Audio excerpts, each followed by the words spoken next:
Hi, I'm Bryan Brewster, and I'm a student at CSUMB, and I'm currently doing my service learning at the Monterey County Free Library. And today I'm going to teach you guys major C. Alrighty, so first things first, we're going to find middle C. And it's right here, middle C. And usually you could find that when you look at the logo of the piano, it's going to be right in the middle. And alrighty, so I'm going to roll through the note names. So we got C, D, E, F, G. All those are like normal, just going up like the alphabet. And then this is where it kind of gets a little funky. It jumps to A, B, and then you're back to C. And it just continues on to the next.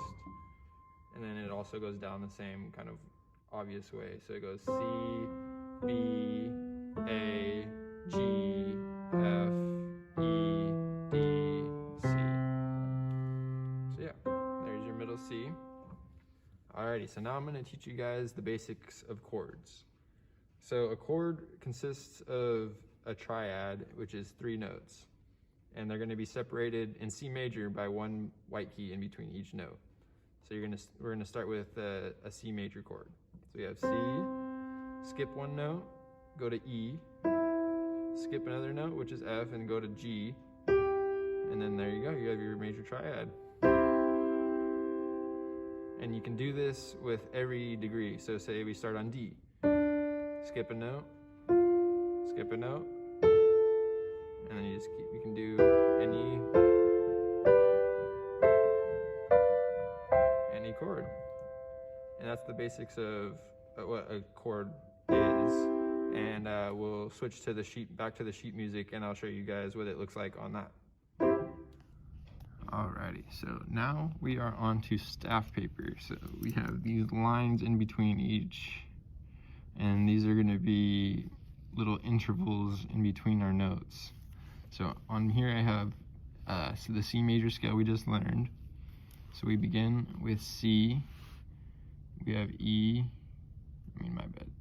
So we have C, we have D, E, F, G, A, B, C.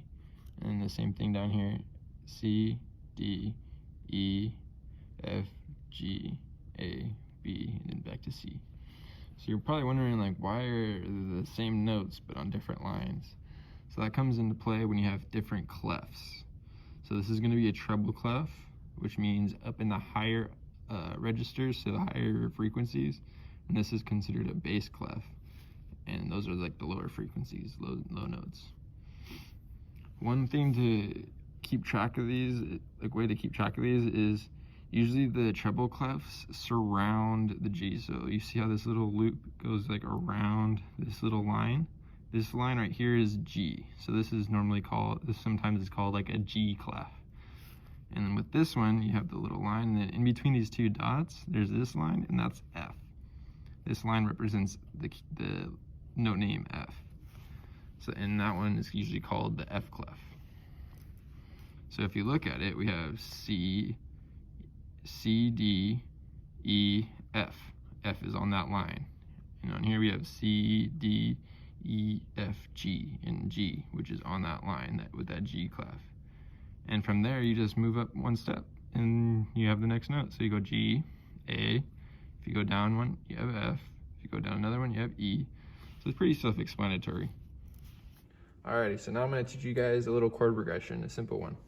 So we're going to do 1, 4, 5, and that's going to be, it has those names because it's the scale degree. So we're going to start with 1, and that's going to be C, because that's the first note in our scale. And then we're going to go to 4, which is F. So we got 1, 2, 3, 4, and up one more for 5, which is going to be G. And so we're going to do those triads like I was just telling you about. So we're going to go 1, 4, 5, and then back to 1. It should sound pretty similar. A lot of pop songs are based on this one.